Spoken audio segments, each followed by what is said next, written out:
Welcome back, and this morning you find me at another location in Norfolk called Moor, and this is another location owned by the Norfolk Wildlife Trust, and it's just outside Dereham, and we're going to do a quick look today and a walk. Nothing major. I've been here many times before, but it's another little hidden gem this not many people have heard about.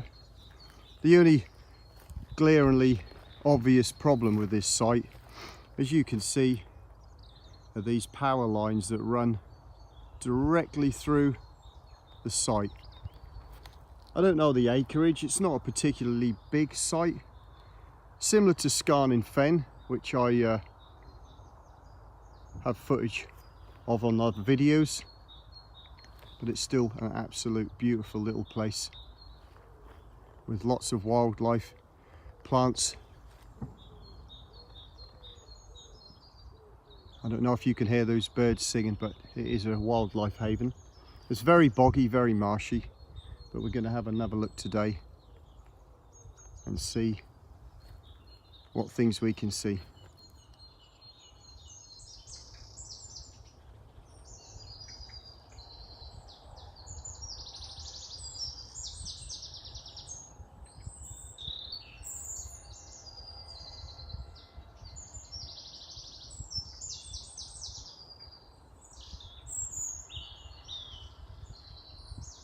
As you can see, it's very boggy underfoot, being a fen. And I think the last time I came here it was in the middle of winter as well, so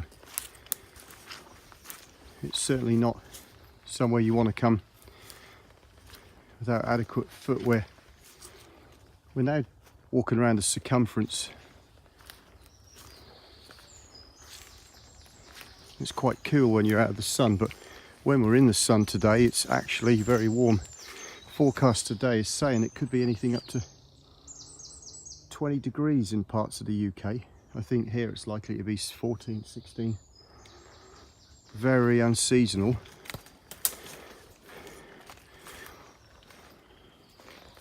And also very, very nice for the time of year. This side of the river is private. I saw a sign a little while ago that says that it's private, and also that shooting takes place as well, so nice little river. Could certainly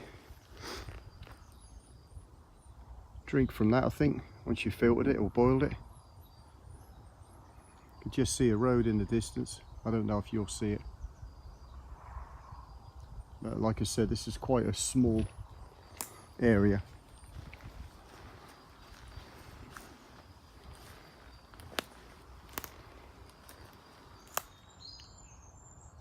This whole area seems to be surrounded by this river, and I think that also defines the boundaries, because there's an old barbed wire fence over there, so this is another stretch that we've come along, and you're not really supposed to go over there, but it's much of the same. It's not a particularly attractive wood.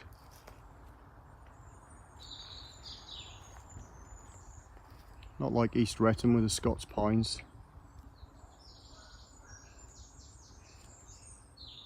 And as I said earlier, it's very small. We've nearly completed a whole lap around it. It's, I don't know how many acres it is. I think the main feature of this today is the weather. It's absolutely unbelievable. It's about 12 o'clock now, and it's about 12 degrees as well. And absolute blue skies. There's not a single cloud in the sky.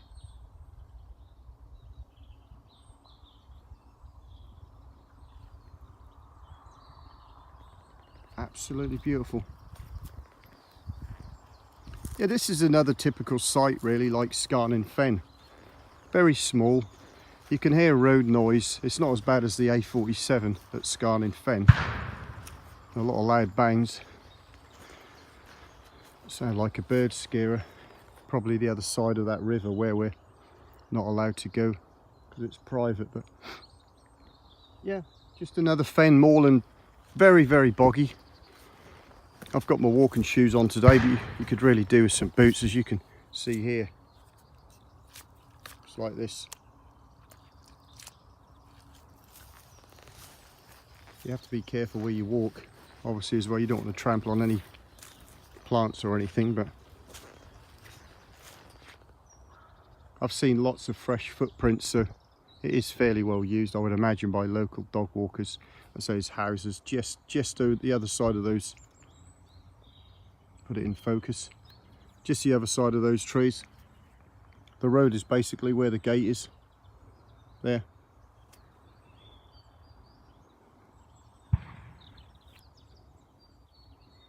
You can see some reeds.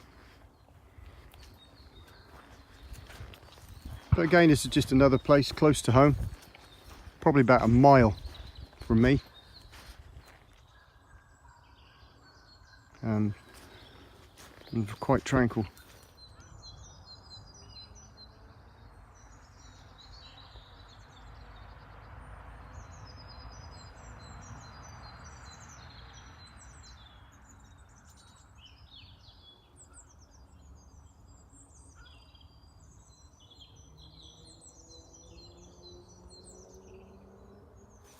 So that's nearly it for this video. It is very short and sweet. There isn't a great deal to see. Like I said, you've got the main area, which we're now looking at. And then you've got this wooded area, which goes up to the river. And I think you could probably walk the circumference of this in around 15-20 minutes. But I think that's what the Norfolk Wildlife Trust do. They seem to have these sites, but they are, I don't know if this is an SSSI, a site of scientific special interest.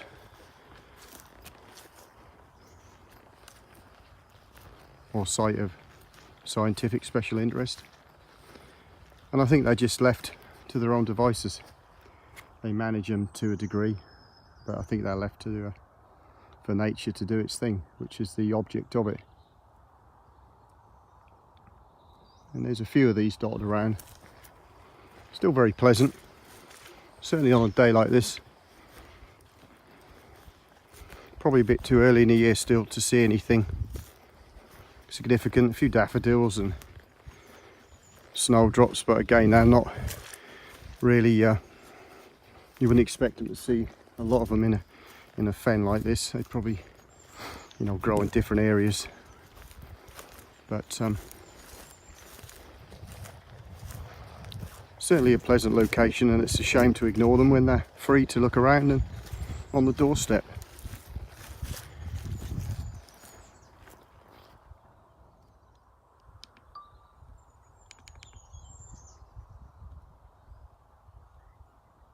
Okay, so that's it really. That was Badley Moor. Sorry, Lolly Moor. I'll try and get that pylon out of the way. There we go. I'm now going to go and have a look at another location, which is just up the road as well, not far away. And I don't know if I'll make this into 2 videos or whether I'll add the other one onto the back of this and, you know, make it all in one video. So, because like I said, there's not much more I can do here.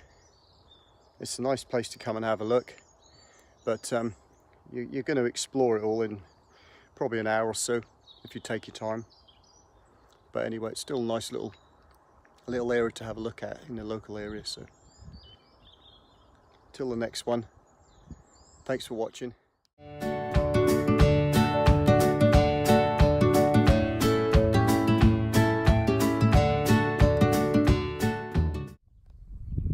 Here we are at location number 2. This is Badley Common, which is another area close to Dereham. And I don't believe this one is owned by the Norfolk Wildlife Trust. There's a first for me.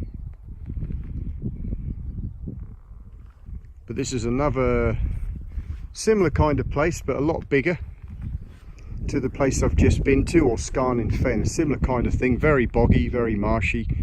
I think this could also be a site of special scientific interest.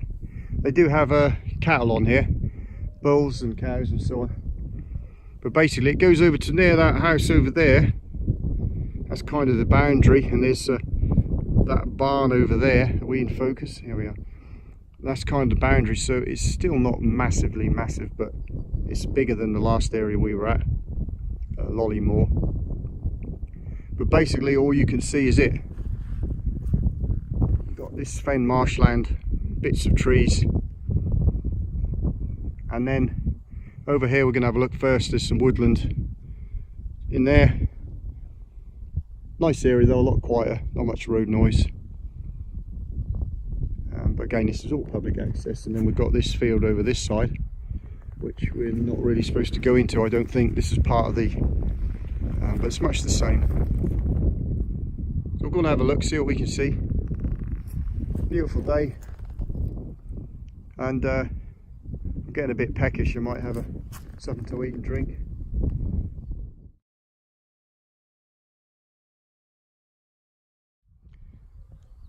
And this is the other side of the Badley Common. As you can see quite clearly, the water there, very marshy and wet. You can't really go through that unless you had some good waders on. And the edge of the field is defined over there by that tree. Is all the way along there. I'll put it in focus. Again, it's all about the habitat, the wildlife, the plants. They do put cattle on here, as I just said earlier, but it's absolutely beautiful. It's like being on the marshes, really. I've seen some deer, butterflies. It's very idyllic. The buildings you can see are farms dotted about. There's some houses over there. I don't know where that is. It could be Clint Green. But again, very nice for a walk. You can go round the edge of it. That'll probably take you half an hour, 40 minutes, but it's very wet. And over there, where that tree's broken, you know, I had trouble. I couldn't get around it last time because it does suffer with flooding, as you can see.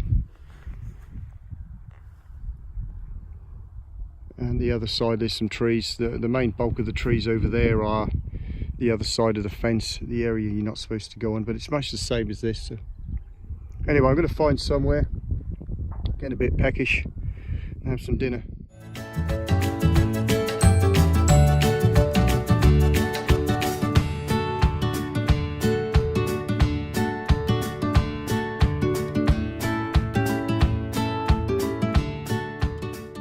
And today for lunch we have got some Mexican rice and a tin of mackerel.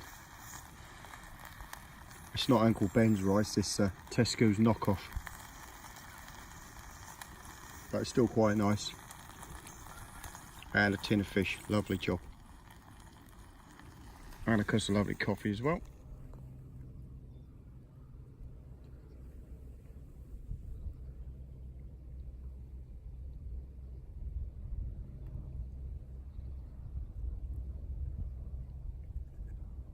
Now it's pretty hot. And very nice. Cheers.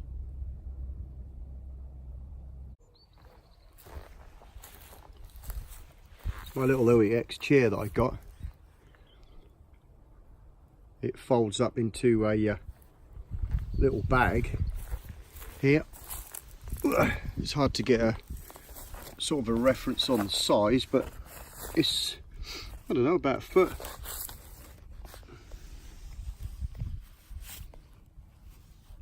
"14 inches, and the chair packs away into that little bag.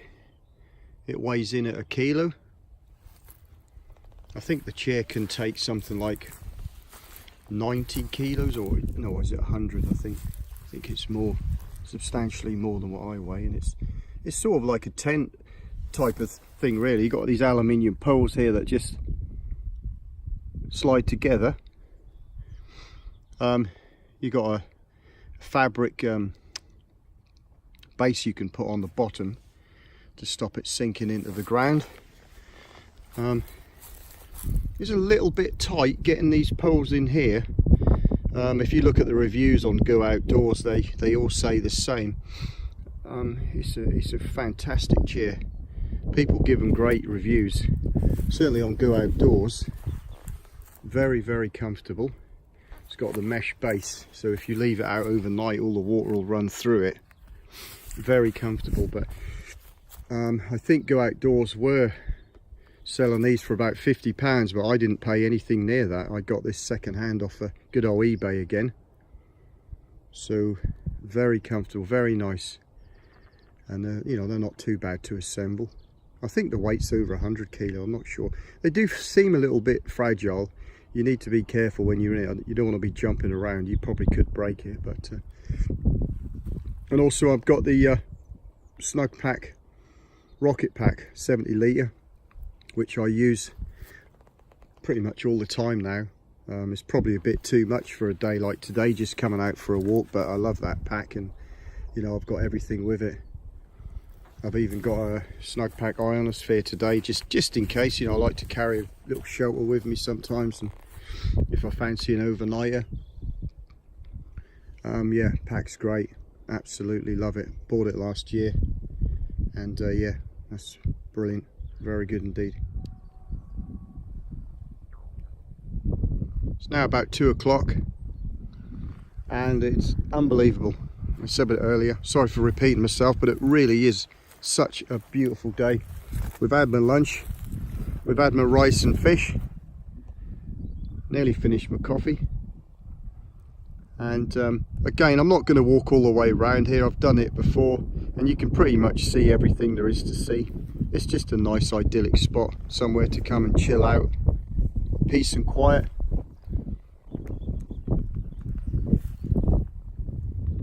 Like I said before, that I know this isn't National Norfolk Wildlife Trust, this is privately owned, but the public are allowed on it.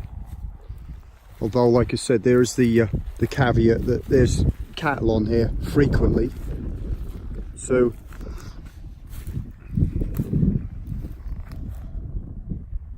and again, I think it's mainly the plants and things like that it's why it's been left in this state for.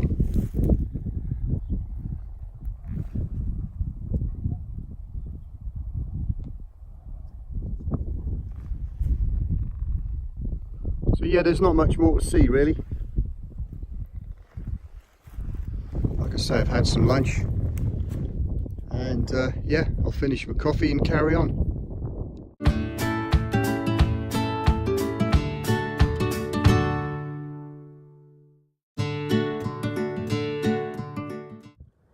So as you may have seen then from my time lapse, I just quickly put up the Snug Pack ionosphere,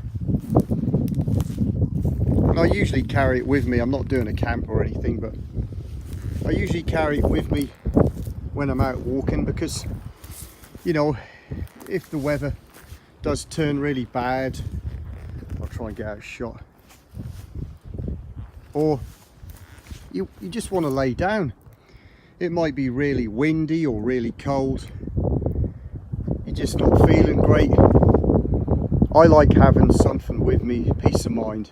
But you could have a hammock and a tarp, you know, whatever your thing is. I mean, this isn't ultra light by definition, but it is, on my scales, it's 1.5 kilo. I think the manufacturer says it's 1.6, but you know, including the bag, it's 1.5 for me. It's not pegged out very well, as you can see. It's a bit saggy, but I just thought I'd put it up, just you know, just a bit of practice really, although I've used it before. And I put a ground sheet down underneath it just to protect it. So just making sure we're in focus, doing the YouTube one-handed thing. whilst trying to film. I like it. I'm not a snug pack fanboy, yeah, although I've got the bag and I've got a few items. You know, I just like their kit, but I'm not sponsored by them, or they don't pay me to review products or use products, but if they wanted to, then I'd certainly consider it. But as you know, it's a great bit of kit. Many people use it and like it. I think it's like a military style. I hear the paratroopers use it. It's there's no porch on it. There's a little bit of a negative. I do like a porch, you know, especially with my bag. I can get it in live shown on one of my other videos, but it's a you have to take the pouches off the side, but it's huge inside. Try and get out of the sun. I think it's over 7 foot long. It's hard to get a sense of scale in, you know, on video. I believe that the base, the ground sheet is 5,000 hydrostatic head, but it could even be 6. And I'll just put it down a minute on the tripod. And also the head is definitely, the fly sheet is 5,000. But it's a lovely bit of kit. You got loads of width, and that's the thing. And as I've shown before, I have the rocket pack at the top end of the tent. I take off one of the side pouches because they're 15-litre side pouches on the side, and you can easily take them off and just put them down. The side here, either side. It's quite warm in here actually already, but you don't need to. You can just have your pack empty and lay on it as a pillow. But at the top, you know, you've got a lot of room.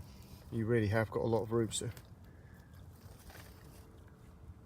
But again, Snug Pack, you know, their kit isn't really made for comfort as such. It's a utility tent, you know. It's army. It serves a purpose. It's functionality. You know, you don't have a big porch. You don't have loads of room. It took me 5 minutes to put up. It's not great, but you know, quick to put up, quick to get in, stealthy, low profile, waterproof, windproof. You know, it's for army use, and that's kind of my philosophy. If it's good enough for the army, it's certainly good enough for people like me, just sort of weekend walkers and things like that. Are there lighter tents? Yep. Are there ones that are quick at a pitch? Yep. You know, there's always going to be a trade-off, but low profile, great colour for blending in. One man in his kit. Yeah, you haven't got a porch, got a couple of pockets inside. It does what it wants, you know, what it says on the tin. It keeps you dry, warm, and that's what it's all about. So I love it. And that's it really.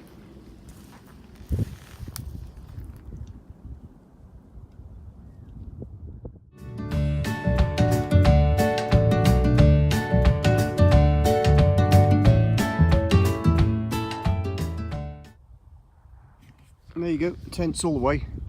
I think the longest time of that time lapse was me cleaning the pegs. So anyway, we're pretty much done here, so I think I'm going to pack up and head on.